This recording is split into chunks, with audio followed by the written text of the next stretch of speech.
So we just got the dev note for the first part of Summoners War Reloaded. This just goes over all of the things that were in the live event, and then we went over these in the TLDR video on the channel. So you guys know most of this already if you've watched either one of those. However, they did give us new information on the Spiritual Realm, which is the new dungeon in Kairos. This is the one where we'll go over all the things, all the drops from this dungeon. Let's get it started. I have a PowerPoint because of course I do. Spiritual Realm, new dungeon. Here is the boss. Very cool looking as usual. Then we have the structure of the dungeon. It is a wind boss, just like Steel Fortress. This is our second wind boss now in Kairos dungeon. Everything else is the same as Kairos, 4 waves and a mid boss. The skills now, we have the first skill, Meteor Shower, which is an AoE, Oblivion, and Defense Break, and then we're going to go over all the different approaches we can take to counter the skills of the boss. Number 1 is we can use Immunity to prevent Defense Break and Oblivion. This is kind of more for casual players or newer players that aren't going to have all the damage to just nuke this thing down as fast as possible, because anyone endgame, that's the strategy always, is to just try to kill this as soon as possible. So Immunity to prevent Defense Break and Oblivion, Veljul, Draco, Chloe, Fran, Riley, Delphoy, etc. might be nice units for casual players.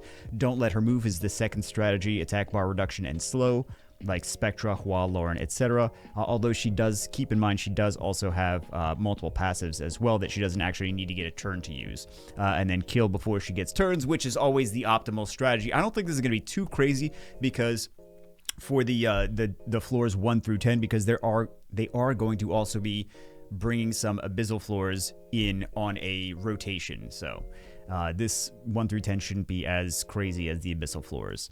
We have skill 2, which is a passive Ancient Crystal Orb, which is when boss is not crit on, will resist harmful effects and stack 1 magical power. So you want to crit as much as possible. Approaches bring high crit rate units, obviously, but this only half works, which we will see next. Crit buffs for team, which is going to be very strong. Fire units, which is going to be very strong. And then units with guaranteed crit skills, also going to be very strong against this passive. We have a second passive, Magic Power Barrage, which attacks random enemies based on stacked magic power.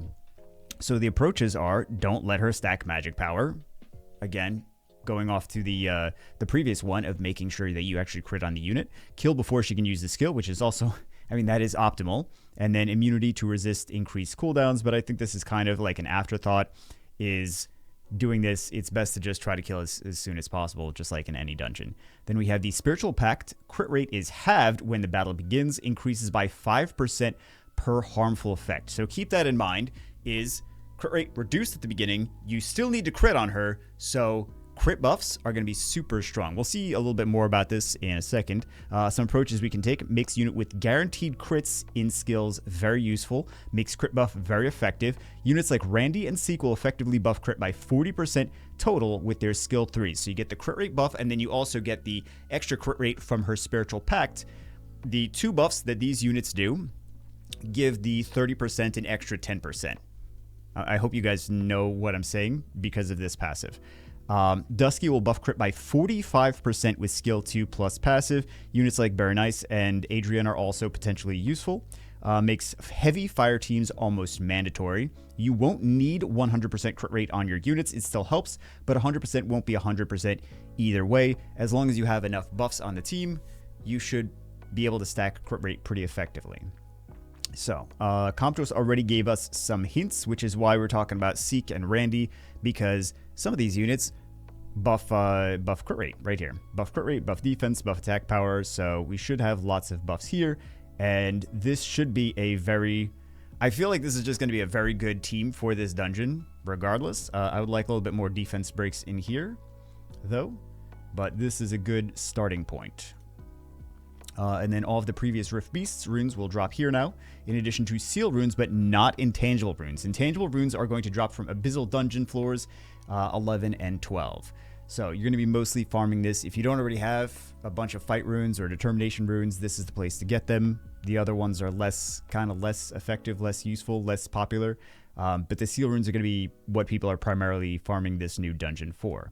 TLDR is fire units attack and crit buff, kill before the enemy goes crazy, and you should be fine. I don't think it's going to be as dangerous and as nasty as Punisher's Crypt. I think it's going to be a little bit easier than that, but just keep these things in mind. And we could have just had this one slide and you guys could have said, oh, I feel guilty now. You guys could have saved like 5. It's not that crazy long of a video, all right? Anyway, hope this was helpful, giving you a little bit food for thought for this dungeon. I will see you as always in the next one.